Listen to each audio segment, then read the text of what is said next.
तपाईहरु wifi user हुनुहुन्छ र तपाईलाई तपाईको वाइफाई को स्पिड थाहा छैन। आई मिन तपाईलाई तपाईको वाइफाई को डाउनलोडिङ स्पिड र अपलोडिङ स्पिड थाहा छैन। यस्तोमा तपाईले आफ्नो वाइफाई को स्पिड चाहिँ टेस्ट गर्न सक्नुहुन्छ। आउनुस् यो भिडियोमा रहेर जानौ कि हामीले हाम्रो वाइफाई को स्पिड के कस्तो छ। तपाई यदि मोबाइलबाट चाहनुहुन्छ भने तपाई सिम्पली तपाईको मोबाइलको क्रोममा जानुस् र ल्यापटपबाट हुनुहुन्छ भने पनि तपाई आफ्नो ल्यापटपको क्रोम ब्राउजर खोल्नुस्। म चाहिँ आफ्नो ल्यापटपको क्रोम ब्राउजर खोले। अब मेरो अगाडि चाहिँ मेरो क्रोम ब्राउजर चाहिँ ओपन भइसकेको छ। अब म चाहिँ यहाँनिर मेरो वाइफाई को स्पिड के कस्तो छ त्यो चेक गर्नको लागि म चाहिँ सिम्पली यहाँनिर स्पिड टेस्ट डट नेट लेखे हैन। म तपाईलाई चाहिँ जुम इन गरेर देखाउने छु। यहाँनिर देख्न सक्नुहुन्छ तपाईहरुले स्पिड टेस्ट डट नेट है। यति लेखेर तपाई मोबाइलमा हुनुहुन्छ भने तपाई सर्च गर्नुस् र ल्यापटपमा हुनुहुन्छ भने तपाई इन्टर गर्नुस्। मैले इन्टर गरे। म चाहिँ अहिले जुम आउट गर्दिए। तपाईको अगाडि चाहिँ यस्तो खालको इन्टरफेस खुल्नेछ है। तपाईको मोबाइलमा पनि सेम यस्तै खुल्नेछ र ल्यापटपमा हुनुहुन्छ भने पनि यस्तै इन्टरफेस खुल्नेछ। अब यहाँनिर तपाईले सेन्टरमा देख्न सक्नुहुन्छ गो हैन। यो गो मा चाहिँ हामीले क्लिक गर्नुपर्ने हुन्छ है।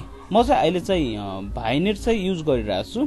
त्यही भएर यहाँ मेरो चाहिँ भाइनेट को देखाएको छ है। म चाहिँ भाइनेट युजर छु। तपाईको चाहिँ जुन वाइफाई हुन्छ त्यसको चाहिँ यहाँनिर युजर देखाउने छ हैन। अब सिम्पली चाहिँ मैले यहाँ गो मा चाहिँ क्लिक गरे। मैले गो मा चाहिँ क्लिक गरिसकेको छु। अब यहाँ देख्न सक्नुहुन्छ तपाईहरुले मेरो चाहिँ स्पिड टेस्ट चाहिँ सुरु भइसकेको छ कि मेरो वाइफाई को डाउनलोडिङ स्पिड र अपलोडिङ स्पिड के कस्तो छ केही सिनमा चाहिँ रिजल्ट देखाउने छ यो स्पिड टेस्ट डट नेट ले।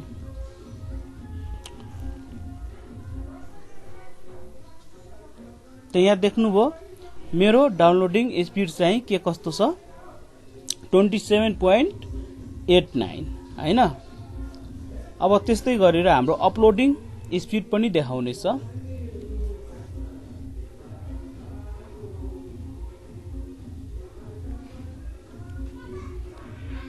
यहाँनिर देख्न सक्नुहुन्छ तपाईहरुले हैन।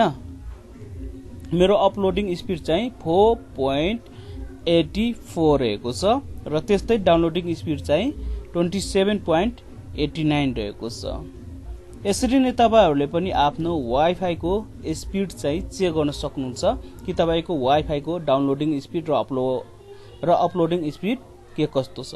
त साथीहरु भिडियो कस्तो लाग्यो?